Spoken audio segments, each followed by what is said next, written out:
விஜயனுடன் சேர்ந்து பைரவர் கோயிலுக்குள் சென்ற மொத்த புலியூர் கிராம மக்களும் அதிர்ச்சியில் வாயை பிளந்தனர். கோயில் வாசல் கதவில் கயிறுகளால் இறுக்கி கட்டப்பட்டு வாயில் நுரை தள்ளியபடி பிணமாக தொங்கினார் பூசாரி. கோவில் பூசாரியை யார் இப்படி கொண்டிருப்பா? இதுவும் அந்த சந்திரலேகாவோட வேலையா தான் இருக்கும். நேத்து புதுசா கல்யாணமான பையனையும் கொண்டுட்டு அப்புறம் பூசாரியை கொலை செஞ்சிருக்கா. அவ இந்த ஊரை இனி நிம்மதியா வாழவே விடமாட்டா என்று ஊர் மக்களின் பேச்சு எழ ஆரம்பித்தது. ஒரு நிமிஷம் அமைதியா இருங்க என்று அவர்களை அடக்கிய விஜயனின் பார்வை கோவில் கருவறை கதவின் மீது திரும்பியது. கருவறை கதவு உள்பக்கமாக பூட்டப்பட்டிருப்பதை பார்த்த விஜயனுக்கு சந்தேகம் வந்தது. ஊராட்களிடம் சொல்லி கோவில் கதவை திறக்க சொன்னான்.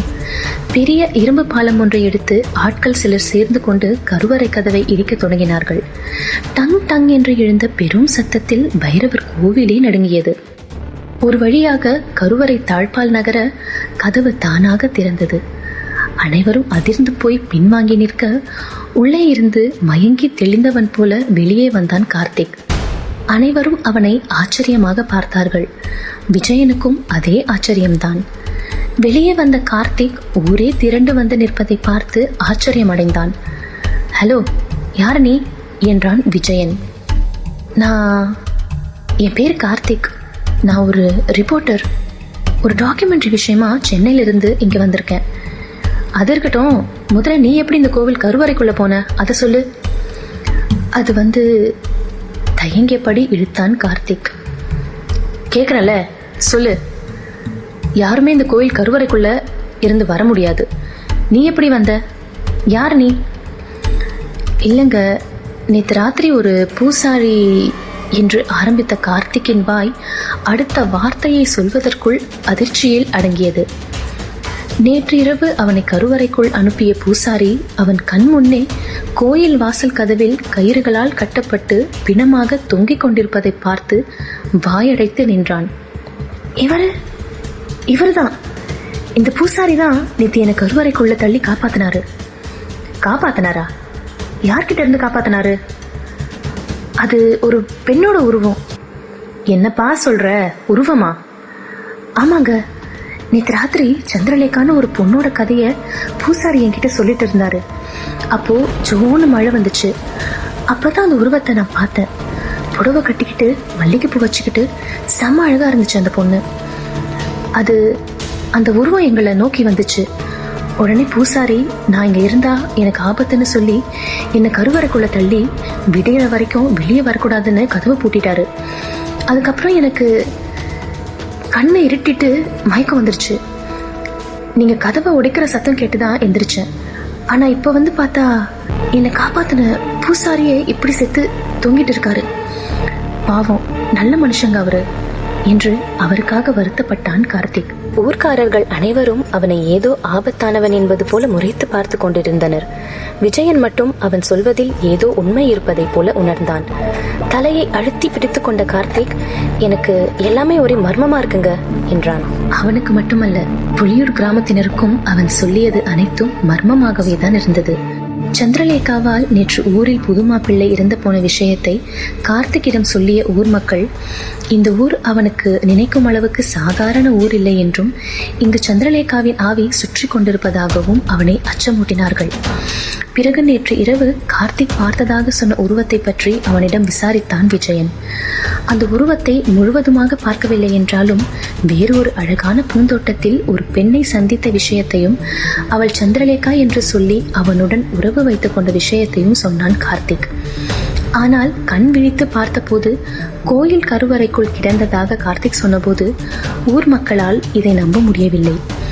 அந்த பெண்ணை பார்த்தது கனவா இல்லை நிஜமா என்ற குழப்பம் அவனுக்கு வர ஆரம்பித்தது. தம்பி, நீ சொல்றதெல்லாம் நம்புற மாதிரியே இல்லை. இந்த கிராமத்துல ஏற்கனவே நிறைய பிரச்சனைங்க இருக்கு. இதுல புதுசா நீ பிரச்சனையை கிளப்பாத. தயவு செஞ்சு இந்த ஊரை விட்டு கிளம்பு. இல்லைனா இன்னைக்கு பூசாரி செத்த மாதிரி இன்னும் எத்தனை சாவு இந்த ஊர்ல விழுமோ தெரியாது என்று ஊர் மக்கள் அனைவரும் கார்த்திக்கை அங்கிருந்து அனுப்புவதிலேயே குறியாக இருந்தார்கள். கார்த்திக்கும் வந்த வேலை ஓரளவுக்கு முடிந்தது என்று ஊர்க்காரர்களின் பேச்சுக்கு கட்டுப்பட்டு அங்கிருந்து கிளம்ப முடிவெடுத்தான். நான் டாக்குமெண்ட்ரி எடுக்க தான் இந்த ஊருக்கு வந்தேன். ஆனால் இங்கே நடக்கிறத பார்க்குறப்போ இந்த ஊர்ல ஏதோ ஒரு ஆபத்தும் மர்மமும் இருக்கு, அது மட்டும் நிச்சயம் என்று எச்சரித்துவிட்டு தன் கேமரா கிட்ட எடுத்துக்கொண்டு பேக்கோடு கிளம்பினான் கார்த்திக். கார்த்திக் சொன்ன கதையும் அவனின் பேச்சும் ஊர் மக்களால் நம்ப முடியாமல் போனாலும் அதில் ஏதோ ஒரு ரகசியம் இருப்பதாக விஜயன் உணர்ந்தான்.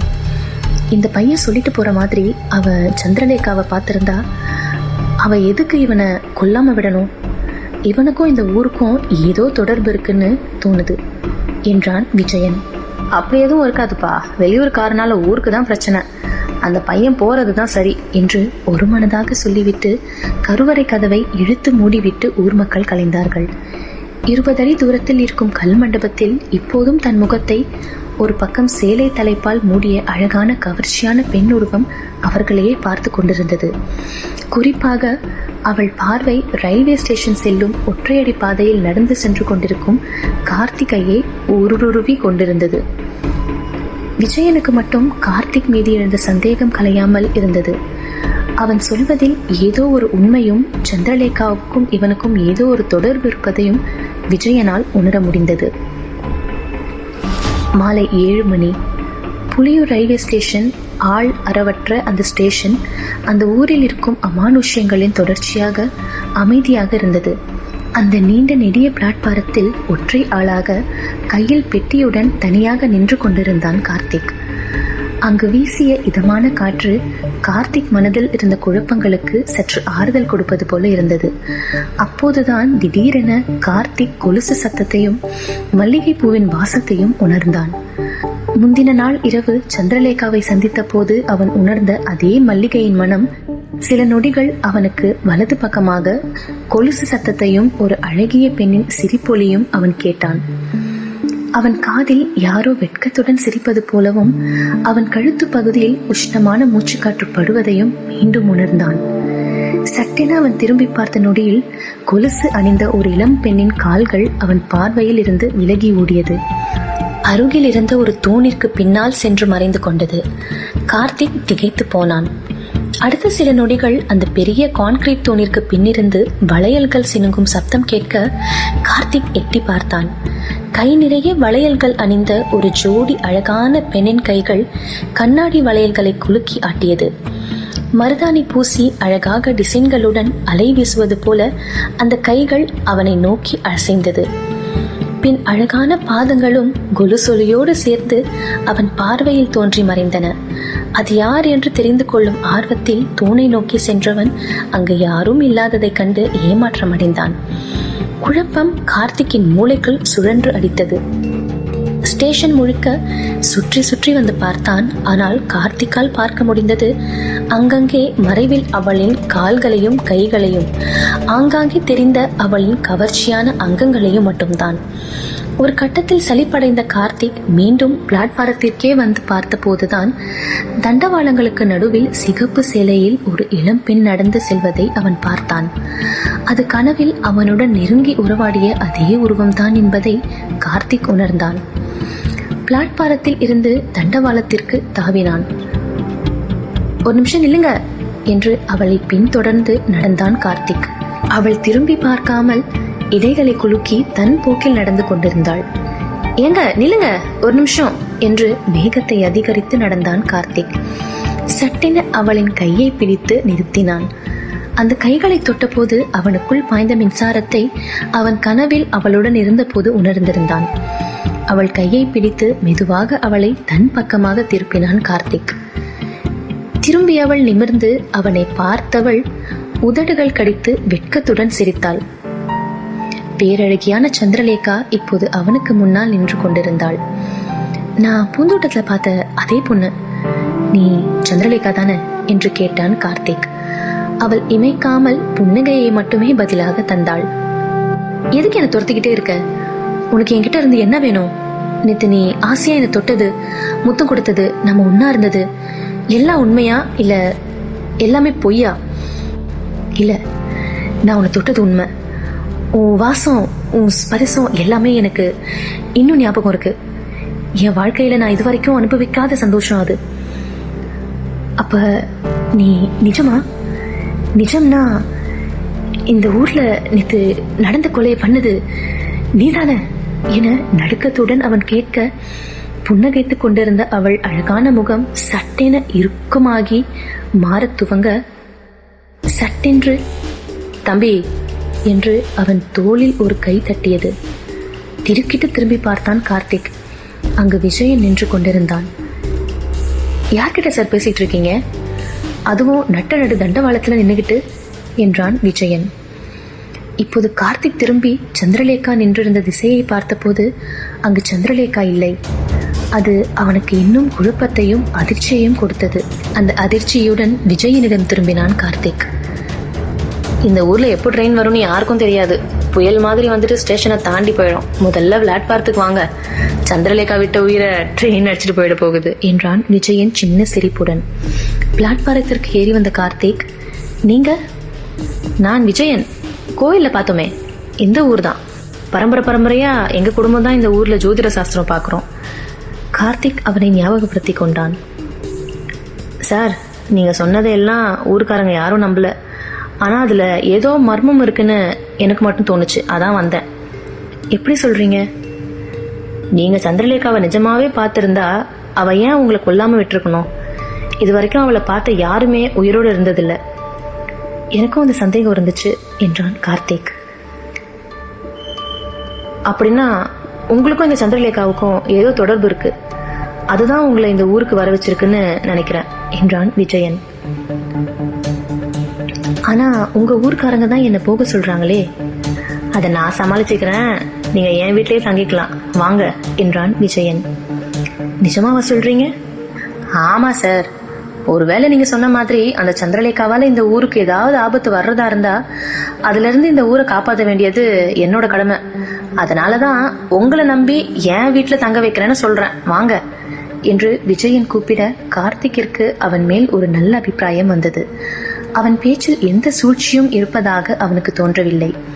அதையும் தாண்டி டாக்குமெண்ட்ரிக்கான தகவல்களை தெரிந்து கொள்ளத்தான் அவன் இந்த ஊருக்கு வந்தான்.